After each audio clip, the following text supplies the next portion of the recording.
The Indiana Fever faced off against the Las Vegas Aces on Friday night in one of the most competitive games of their season series, ultimately falling short with a 78-74 loss.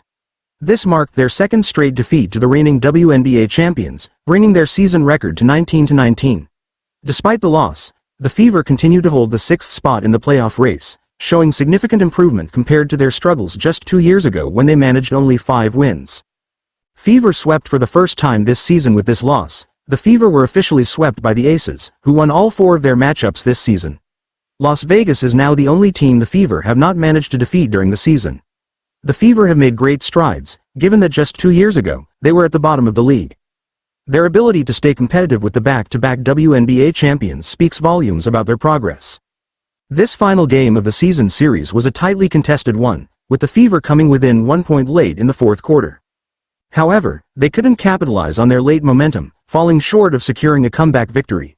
Indiana has managed to avoid season sweeps from other top teams like the New York Liberty, Connecticut Sun, and Seattle Storm, highlighting their resilience and growth. They even won a game against the second-place Minnesota Lynx, adding a notable victory to their season. Caitlin Clark breaks WNBA's single-season assist record. While the game was full of highs and lows, Caitlin Clark made history by setting a new WNBA single-season assist record.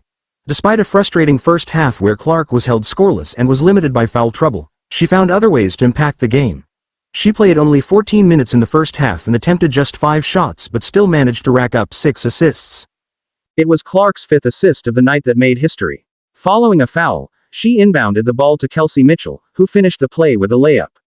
This assist was Clark's 317th of the season, breaking the previous record of 316 set by Connecticut Sun forward Alyssa Thomas in 2023.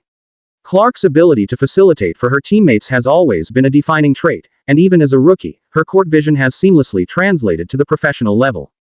Though Clark is known for her ability to score as well as pass, she has consistently emphasized that setting up her teammates is one of her favorite parts of the game. Her record-breaking night underscored her dual role as both a playmaker and scorer. After being held scoreless in the first half, she erupted in the second, putting up 14 points in the third quarter alone, eventually finishing the game with 18 points. A physical battle and Clark's technical foul. The physicality of the game was evident from the start, particularly in how it disrupted the Fever's usual up-tempo, fast-paced style of play. Both teams were whistled for 8 fouls in the first half, and Clark found herself in early foul trouble. She picked up her 3rd personal foul by the 2-minute mark of the second quarter, forcing her to sit for much of the first half. In addition to the fouls, Clark received her 6th technical foul of the season. Frustrated after being called for her 2nd personal foul, she hit the stanchion in frustration, which led to the technical. It's worth noting that while Clark has done this before without being penalized, this instance was deemed excessive by the officials. The technical puts her one away from a 1-game suspension, should she receive another before the end of the regular season. Fever center Aliyah Boston also faced a tough night, taking an elbow to the face and needing to briefly leave the game for medical attention. She eventually returned, but the physical toll of the game was clear. Fever guard Erica Wheeler also took a hit to the face in the third quarter but managed to play through it. Despite the physical nature of the game, the Fever found their stride in the second half. Kelsey Mitchell was the star of the first half, scoring 19 points and keeping the team within striking distance. Heading into halftime, the Fever were down by only 8 points, thanks in large part to Mitchell's efforts. In the second half, Indiana was finally able to establish their preferred pace, especially in the third quarter when they outscored the Aces 22-17. Clark's resurgence in the second half, combined with Mitchell's consistent scoring, allowed the Fever to stay competitive, but they couldn't pull off the victory in the end. Final stats: Caitlin Clark ended the game with 18 points, all scored in the second half. She shot 7 of 18 from the field, including 2 of -8 from beyond the arc, and flirted with yet another triple-double, finishing with 9 assists and 8 rebounds.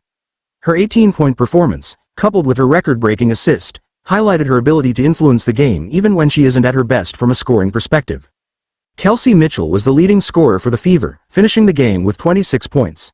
The Aces, led by Chelsea Gray and Aja Wilson, maintained their composure in the final minutes to secure the 78-74 victory and complete their season sweep of the Fever. Despite the loss, Clark's performance solidified her status as one of the league's brightest stars, and with the Fever's playoff hopes still intact, they remain a team to watch heading into the postseason.